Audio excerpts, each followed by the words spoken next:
The night had grown heavy. Clouds had swallowed the moon, and an uneasy stillness filled the forest. Between the ancient trees, thin layers of mist floated, curling like whispers. Through that darkness, a young boy named Robert moved slowly, each step heavy and uneven. One of his shoes was torn, forcing him to limp. Stones and roots pressed against his feet, but there was no sign of pain on his face, only determination. His thick brown coat was soaked from the damp air. In his hand, he gripped a long, rusty nail, the one object that could decide his fate. Robert knew something extraordinary would happen tonight. His grandfather used to tell him, "On nights like this, a white phantom walks these woods. Whoever traps it becomes the master of their destiny." But his grandfather had also warned, "The one who traps the phantom often becomes its slave." Robert never cared for warnings. Power, that was all he sought. He wanted to rise above poverty, to control his own life. And tonight the chance was right before him. As he reached the heart of the forest, the trees began to thin. A cold wind rushed past him, carrying the scent of old earth.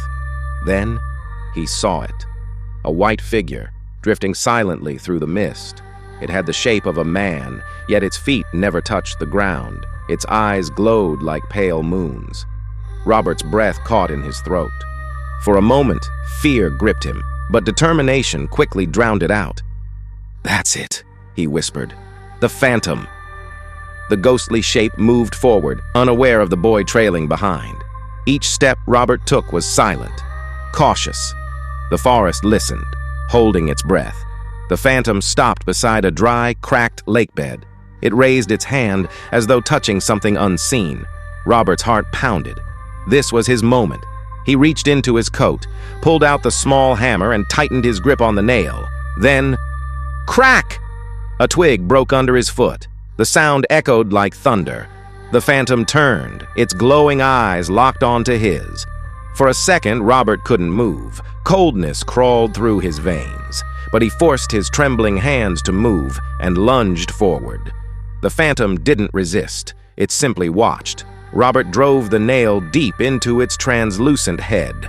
A burst of blue smoke erupted, swirling upward, and then rushed straight into Robert's chest. He screamed. The world spun. His body shook violently. Then silence. When he opened his eyes, everything was different. His hands were transparent. His breath turned to mist. In front of him stood the same phantom, now slowly taking shape, growing flesh, becoming human. It smiled, and the face was his own. "I'm free," the figure whispered before fading into the fog. Robert looked down at himself.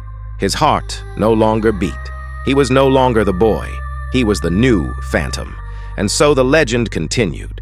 Each century, one night came when the forest claimed another wandering soul. Tonight, Robert had become part of its curse,